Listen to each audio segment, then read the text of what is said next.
And not only that, it means that this story takes place within the framework of the seventh day of creation.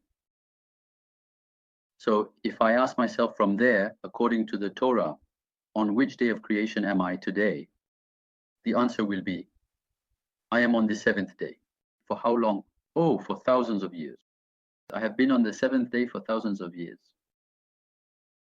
And so the seventh day is not completed. And so when it is completed, the Torah will say it was evening and then morning, the seventh day. But for now, it is not completed. What happens during the seventh day?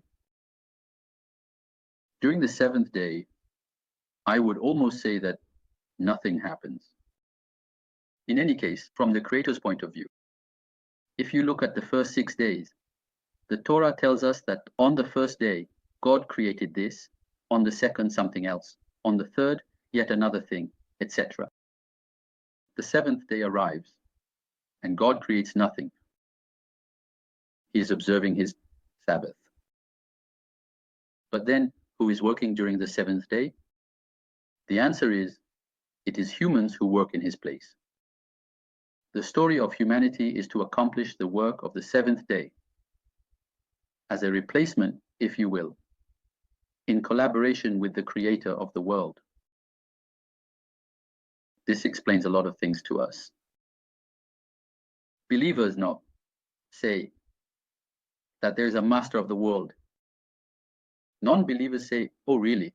Then show him to us. And indeed, believers are quite troubled because nothing in nature tells us that there is a creator of the world. On this subject, I would like to tell you a historical and true anecdote about a French scientist named Jean Laplace.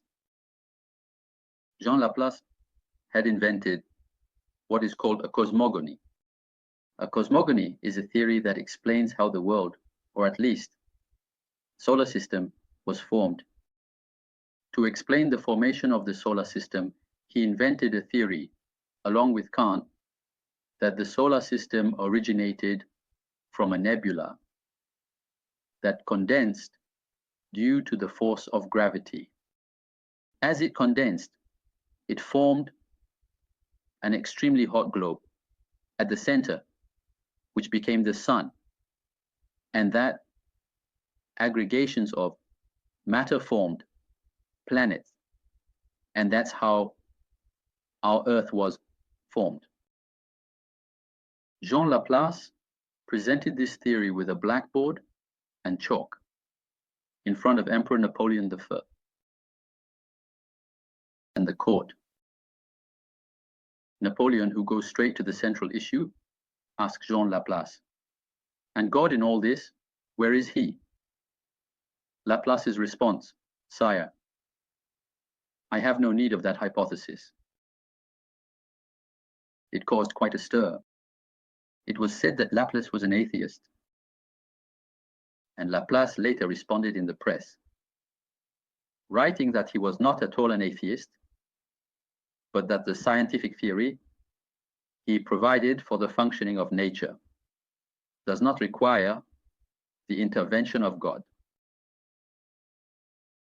And this is exactly what the Torah tells us when it says that we are in the seventh day. The seventh day is a world that operates on its own. It operates on its own because God wills it, but it still functions. It's as if there were a Shabbat timer that makes the world run like an electrical force. And from time to time, the technician checks if it's working. Well, that means there is a project for the seventh day. And when this project is completed, then we can finish the seventh day. The whole problem is knowing. All of this is very beautiful, but it raises several issues. First of all, what is the project? It would be important to know. And then, how do we explain that despite everything, there have been several times in history when God intervened? He therefore broke his Shabbat. It's a desecration of the seventh day. The answer is, you certainly know the rule of halakha, which is that we have the right and even the duty to break the Shabbat when a life is in danger.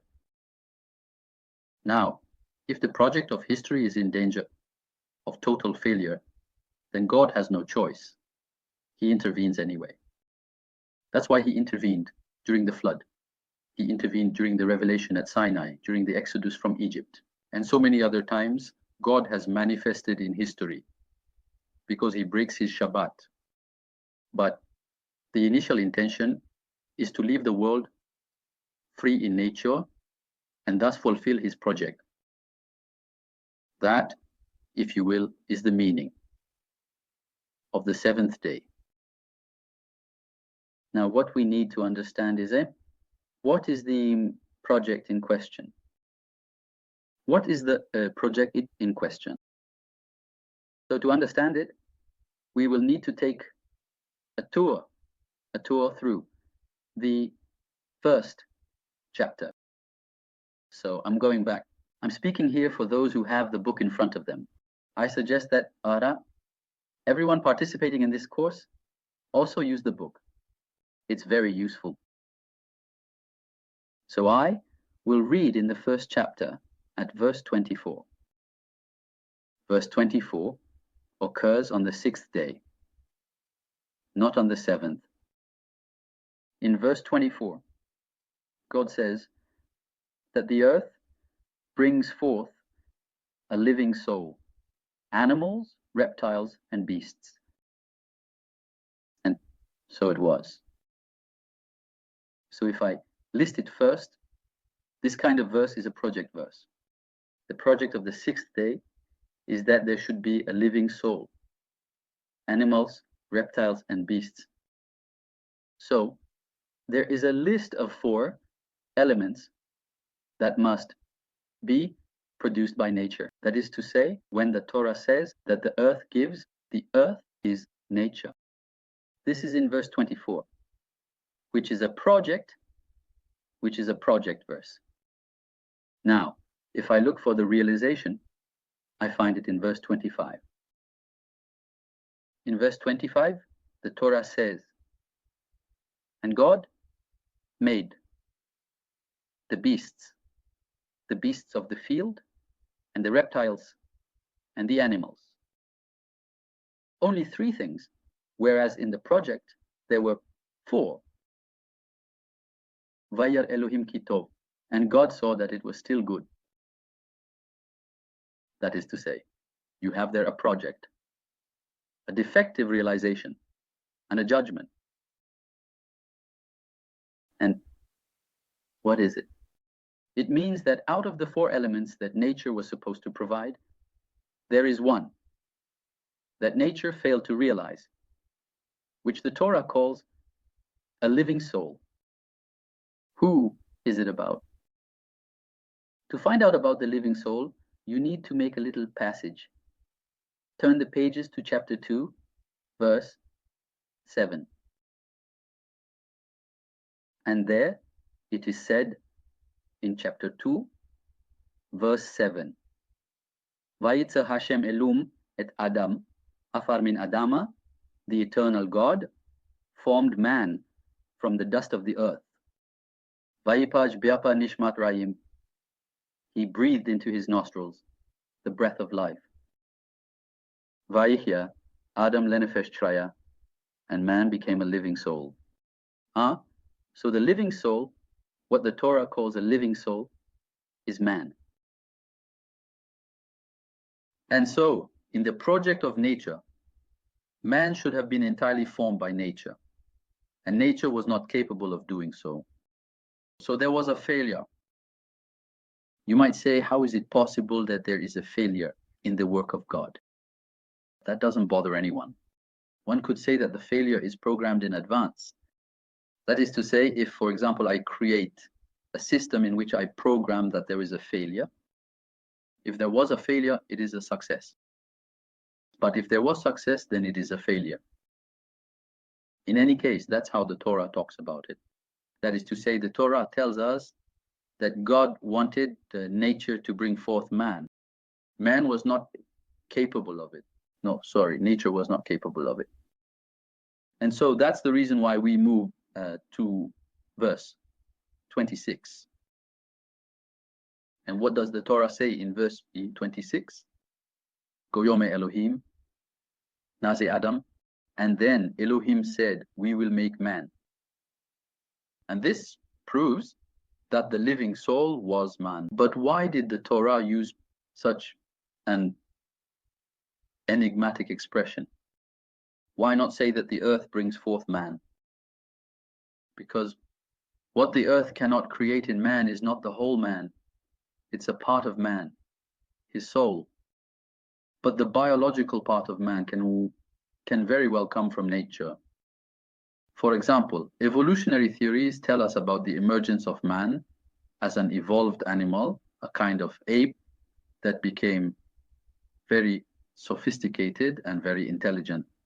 That nature can do. What it cannot do is the soul, what we call the living soul, Nefesh Raya, which is expressed by the fact that man is free. That is to say, having a living soul means being able to distinguish between good and evil, to choose between good and evil. That is something that cannot have its source in nature. And so it was necessary for God to intervene to create a sort of joint work between nature and himself. It's very appealing at first glance. You know, there is a midrash that says on the first day, God created the heavens and the earth. He created the heavens from above and the earth from below. And on the second day, he created the atmosphere from above, and on the third day, he created the plants from below. On the fourth day, he created the lights, the sun, and the moon from above. And on the fourth day, he created the fish and the birds from below. So for now, we can say that above and below are tied. On the sixth day, God said to himself, I want to create man. If I create him from above, then below will be jealous. And if I create him from below, then above will be jealous. What did he do? He created his body from below and his soul from above. And now there is peace in the world. That's good. There is peace in the world, but there is war within man. That is to say, man is a composite being made of two elements at once. A natural element, a supernatural element. And to live like that, the human condition is therefore unfortunate. I must make peace between two definitions of my being. Am I a soul inhabiting a body, or am I a developed animal? These are two different options that pull at human identity. But in any case, that's how it works. In verse 26, God said, let us make man. What does this plural mean? Why a plural when speaking of man? Well, quite simply, because the earth alone did not succeed in creating man. So God says, we will make a collaboration. We myself and the earth, we will make man. Nice. So it's a new project. That is to say, when God says, let us make man, it is again a project. And again, we must see if it succeeds or not. So remember that the verb used in the project is the verb to make. In Hebrew, asa. And so God says, let us make. The verb asa in Hebrew is stronger than in French. To make in French is everything we do.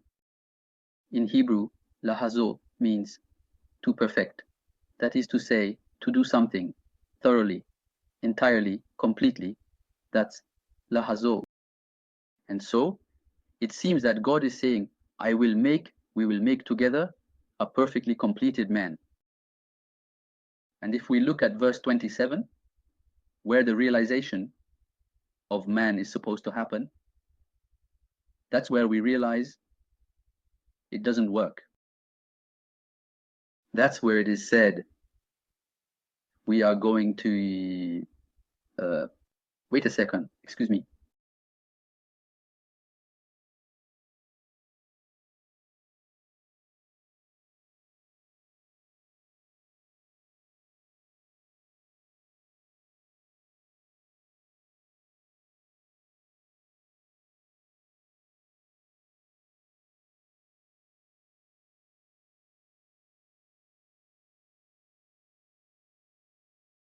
It was the male.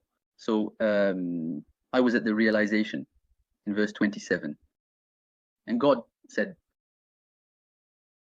no, it doesn't say God said. It says, Vaivra and Elohim and Adam and God created man. The verb used beli bara, which is generally translated as create, means a beginning. That is to say, it is the start of an accomplishment. It's as if God was saying, I would like to make in collaboration with the earth man. So I do half, and the earth will do the other half. And so each only makes a beginning. That is to say, two halves should, in principle, make a whole. But in the end, it seems not to work. That is to say, God acts, and the earth has not yet finished its work, which means that man is an incomplete being. Unaccomplished, therefore incomplete. If you look, moreover, at the end of the sixth day in verse 31, the Torah says, and God saw everything that he had made. Again, the verb to make appears. He saw that it was very good. All right, everything he made was very good, but what he did not make is not necessarily very good. This means that we enter the seventh day with an unfinished being, man. Man is a being who must continue to evolve. And here you have a rather interesting observation. It is that of all the animals, man is the only one who continues to evolve very rapidly. Well, from time to time there are biological mutations, it happens. But mutations are rare and they are very slow. And that's why today's cats and cats from several thousand years ago look like two peas in a pod. But the man of today and the man from 1,000 years ago is not the same man, because there is what we call an evolution, a cultural evolution. And this cultural evolution makes man feel that he has not yet finished his work. One of the symptoms of man's incompleteness is clothing. We wear clothes, we are the only animal that is not satisfied with what nature gives it. And clothes change. There is, for example, what we call fashion. Fashion dictates that something we wore 10 years ago can no longer be worn today. It's no longer in fashion. And one could say that this feeling means that man is in search of the ideal garment. He thus feels the need to perfect himself. This feeling is even stronger in women than in men.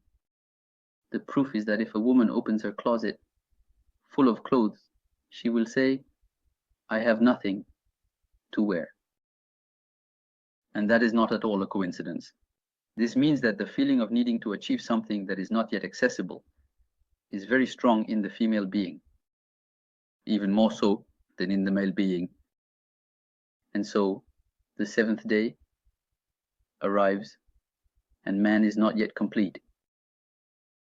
Now, if I look again at what the Torah says in the account of the seventh day, and here it's in the second chapter. I go back to the beginning of the second chapter. The heavens and the earth and all they contain were completed. That is, he completed on the seventh day the work he had done. Again, I emphasize the verb to do. He, and I vote, by the way, my dear, but stick with the Part-2 dear to that, ceased on the seventh day, all the work he had done. Well, even hello I had walked, Vika photos, and God blessed the seventh day and sanctified it. These are terms we will have to explain later, which is worth Shabbat nor any work. Because on this day he had ceased all his work at Chabara Elohim that God had created, that is to say, started there at Sota to finish it. This means that on the seventh day there is a project to finish what was only started on the sixth day. So what is at the center of the seventh day is the project of man. But what does his project consist of? This is where the Torah will give us an indication. And God blessed the seventh day and sanctified it. This is the first time the verb kadosh, holiness, sanctification, appears in the Torah. It's the first time. This means that the project of the seventh day is the holiness of man. But what is the holiness of man? For that, we will have to look in the book of Leviticus. In Leviticus, Vayikra, in the 19th chapter, 2nd verse, God tells Moses to say to the children of Israel, "You shall be holy." That is to say, it is a goal. The goal is holiness. You shall be holy, for I am holy. This sentence is strange. It's as if God was saying, it's as if I were telling a friend, listen, I have blue eyes. I want you to have blue eyes because I have blue eyes. It has nothing to do with it. It's as if God were saying, be holy because I am holy. But then you are holy very well. But why do I have to be holy because you are holy? And the answer is very simple. It's as if you were saying, I am the only one who is holy. And so I feel a bit lonely. I need you to be holy too so that we can play together. Which seems to mean that the purpose of creation is to establish a dialogue, even a game, an amusement between the creator and the creature. And that this is what is realized through holiness. Well, then it's quite a task. How is this concretely realized? About this, I think we will discuss in our next study, in our next class. If there are any questions, I am here to try to provide answers. Otherwise, there is indeed one. There are 3 participants here who have raised their hands. Let's go. I believe Frank has a question to ask. Is that right? Yes, thank you, Rab, for your class.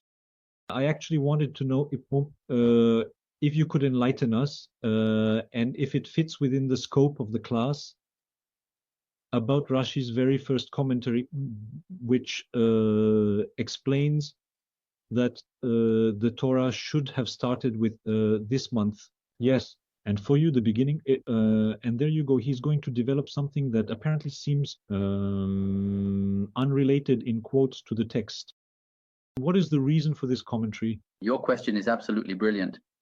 Requires an entire class. All right. Okay, I hope maybe we will do it, even if it breaks the flow of the study a bit. But indeed, it is an extremely important topic. Obviously, we won't talk about it. Go ahead. Gregoire, I believe, would like to ask a question. Yes, hello. The first verse of Bereshit, when you say, in the beginning, God created the heavens and the earth, does the fact that it doesn't exactly connect to verses 26 and 27, which say, let us make man, mean that man must precisely complete his creation? Because at a certain point, it doesn't talk about the heavens, but only about the earth. That is to say, man should not make the earth because the earth was formless, so he must bring order. Yes. So isn't that the role of man? What you are saying is very beautiful, but it needed to be proven. That's what I tried to do by analyzing the verses. All right. I believe we have covered the topic here. And thank you for meeting with us. Rav, excuse me. David, go ahead. The Torah tells us that we are in the 7th day, the holy day of Shabbat. Muslims are in the 6th day. They have instituted Friday as their holy day. Christians are in the 8th day. They have instituted a Sunday as the holy day. I wanted to know what it means for a person to live in the 6th day or the 8th day instead of the 7th. What is the first? It's very simple. The 6th day means that history has not yet begun. Indeed, this is the majority position in Islam, that man does not have free will. Being in the 8th day means that history is over since the Messiah has already come, resurrection of the dead and all that stuff. So we are done with that work. And the 7th day means that we are living history. Now what is happening in modernity is that Islam is awakening. It wants to enter the 7th day. And in modernity, we also see that Christianity is becoming aware that history is not finished. And so they will gather in the 7th day with the Muslims, at the moment when we, the children of Israel, will leap into the 8th day. And that we will obviously discuss in our next study. If I'm not mistaken, next week, there is no meeting. Since it's the festival of Hanukkah, we will obviously meet again with the two gods in 2 weeks. Shalom to everyone. Shalom. Shalom. Thank you very much. All right.